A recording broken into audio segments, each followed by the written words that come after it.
Welcome to the StatTree video module for testing for univariate normality.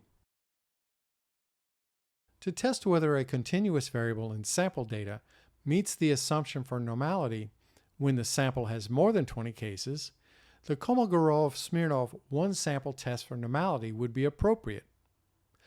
When the sample has 20 cases or less, the Shapiro-Wilk one-sample test for normality would be appropriate.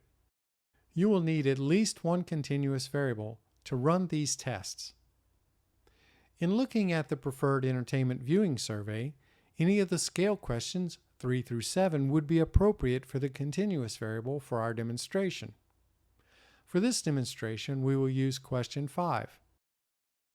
To run the Kolmogorov-Smirnov and Shapiro-Wilk tests in Spyder, type in the following Python code. This code can be copied from the new browser window when you press the script button on the sending page from the StatTree module.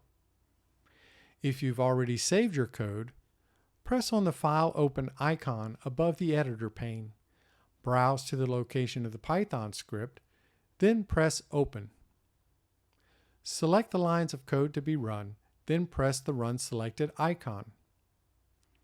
Python will generate an output in the console window. As with all statistical tests, the first result to look for is the significance figure associated with the test score. If the significance figure meets your preset criterion, you will need to report your test results in your research paper. You will find that significance figure here for the Shapiro-Wilk test, and here for the Kolmogorov-Smirnov test.